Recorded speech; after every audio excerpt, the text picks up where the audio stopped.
Hello, ಸದ್ಯಕ್ಕೆ ಒಂದು ಸ್ವಲ್ಪ ಅಮೌಂಟ್ ರೆಡಿ ಮಾಡಿದ್ದೀನಿ. Thank you so much sweet. ಈಗಲೇ ಸೆಂಡ್ ಮಾಡ್ತೀಯಾ? ಸೆಂಡ್ ಮಾಡೋಕ್ಕೆ ಅಕೌಂಟಲ್ಲಿಲ್ಲ, ಕ್ಯಾಶ್ ಇದೆ.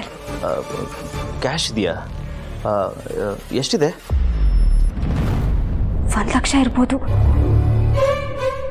ಓ, ಪರವಾಗಿಲ್ವೇ?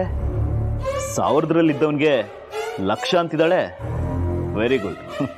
ಒಂದು ತಿಂಗಳು ಎಂಜಾಯ್ ಮಾಡ್ಕೊಂಡಿರ್ಬೋದು. ಎಲ್ಲ ಜಾಲೆ ಜಾಲೆ. ಸ್ವೀಟ್ ಹಾರ್ಟ್, ದುಡ್ಡಿಸ್ಕೊಳ್ಳೋಕ್ಕೆ ನಾನೇ ಬರಲಾ ಅಥವಾ ನೀನೇ ಎಲ್ಲಾದರೂ ಬರ್ತೀಯಾ? ನಾನು ನೀನು ಬರಕ್ಕೆ ಹೋಗ್ಬೇಡ, ನಾನೇ ಬರಕ್ಕೆ ಹೋಗ್ತೀನಿ. ನಾಳೆ ನಮ್ಮ ಮನೇಲಿ ಒಂದು ಫಂಕ್ಷನ್ ಇದೆ. ನನಗೆ ನಿನಗಿಂತ ಹೆಚ್ಚಾಗಿ ಬೇರೆ ಏನೂ ಇಂಪಾರ್ಟೆಂಟ್ ಇಲ್ಲ. ನಿಮ್ಮ ಮನೆಗೆ ನಾನೇ ಬಂದು ದುಡ್ಡು ಕೊಡ್ತೀನಿ, ಆಯಿತಾ? Thank you so much sweetheart. Love you so much. Love you too. Okay, bye. Bye. Take care.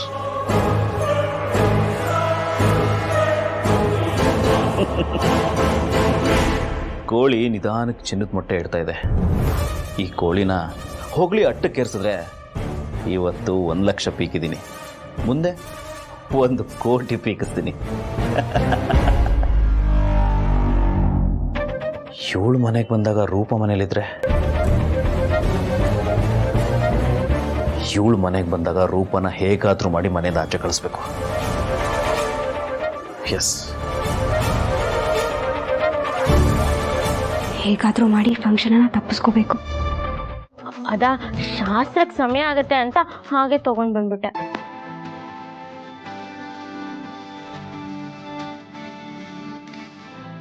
ಹಚ್ಕೊಂಡು ಕಚ್ಕೊಂಡೆ ಕುಡೀರಿ.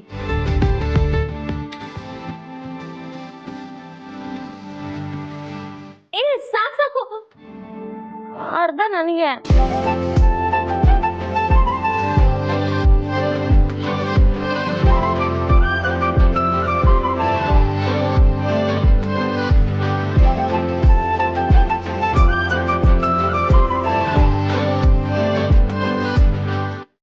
ಮುಗೀತಾ?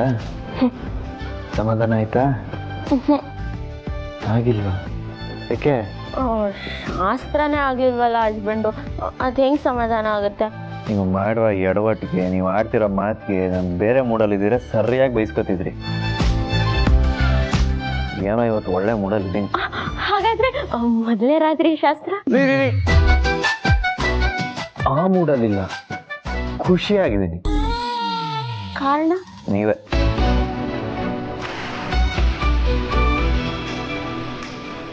ಎಷ್ಟು ದಿನ ಆದ್ಮೇಲೆ ಈ ಮನೇಲಿ ಮದುವೆ ಮಾತುಕತೆ ನಡೀತದೆ, ಅದು ಹಚ್ಚುದು. ಇಷ್ಟು ವರ್ಷ ಅದು ಯಾರೋ ಕೈ ಕೊಟ್ಟು ಹೋದ ಅಂತ ಅವ್ನ ನೆನಪಲ್ಲೇ ಮದುವೆನೇ ಆಗಲ್ಲ ಅಂತ ಕೂತಿದ್ದವಳನ್ನ ಮದುವೆ ಆಗೋದಕ್ಕೆ ಒಪ್ಸಿದ್ದೀರ. ನೀವು ಮಾಡಿರೋ ಉಪಕಾರಕ್ಕೆ ನಾನು ಮಾತ್ರ ಅಲ್ಲ, ಇಡೀ ಮನೆಯವರೇ ನಿಮ್ಮನ್ನು ನೆನೆಸ್ಕೋಬೇಕು.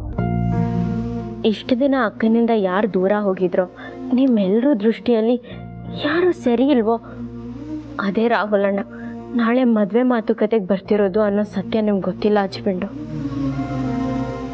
ನಾಳೆ ಅವ್ರು ಬಂದಾಗ ಈಗಿರೋ ಖುಷಿ ಆಗಿರಲ್ಲ ಅಂತ ನಂಗೆ ಗೊತ್ತಿದೆ.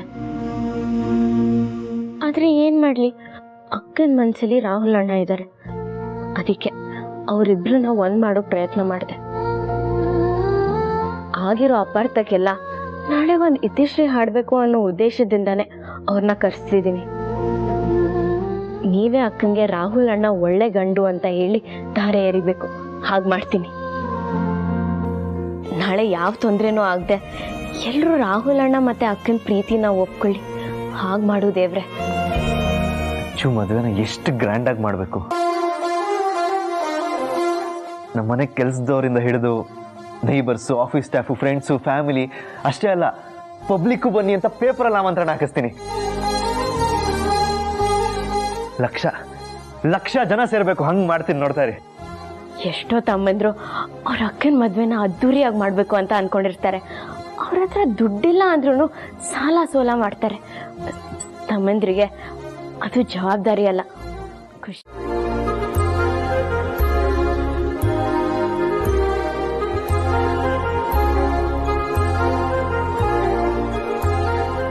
ಇದಕ್ಕೆಲ್ಲ ನೀವೇ ಕಾರಣ.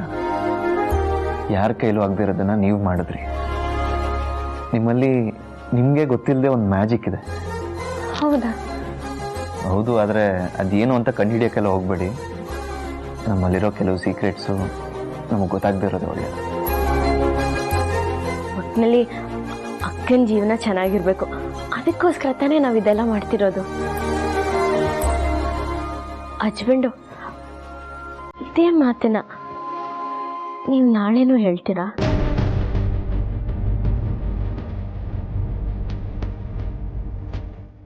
ಯಾಕೆ ಕೇಳ್ತಿದ್ರೆ? ನಾಳೆ ಅಲ್ಲ, 100 ವರ್ಷ ಬಿಟ್ಟು ಕೇಳಿದ್ರು ನನ್ನ ಬಾಯಲ್ಲಿ ಇದೇ ಮಾತು ಬರೋದು. ಸರಿ, ಬೆಳಿಗ್ಗೆ ಬೇಗ ಹೇಳ್ಬೇಕು, ಮಲ್ಗಣ್ವಾ? ಆದ್ರೂ ಒಂದು ವಿಷಯ ಮಾತ್ರ ನೀವು ಹೇಳ್ತಾನೆ ಇಲ್ವಲ್ರಿ. ಏನು? ನಮ್ಮ ಅಚ್ಚು ಇಷ್ಟಪಟ್ಟಿರೋ ಹುಡುಗನ ಹೆಸರೇನ್ರಿ? ಯಾರವನು? ಅಮ್ಮ, ನೀವು ಇವತ್ತು ಮೊದಲನೇ ರಾತ್ರಿ ಶಾಸ್ತ್ರ ಮಾಡ್ಕೊಳಕ್ ಒಪ್ಲಿಲ್ಲ ಅಲ್ವಾ? ಅದಕ್ಕೆ ನಾನು ಹೇಳಲ್ಲ.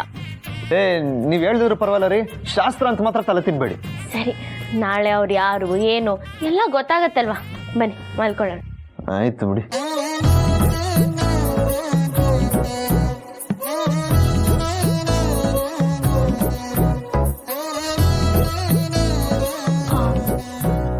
ಹಸ್ಬೆಂಡು, ಪರ್ದೆ ಹಾಕಲ್ವಾ? ಇವತ್ತು ಯಾಕೋ ಬೇಡ ಅನ್ನಿಸ್ತದೆ.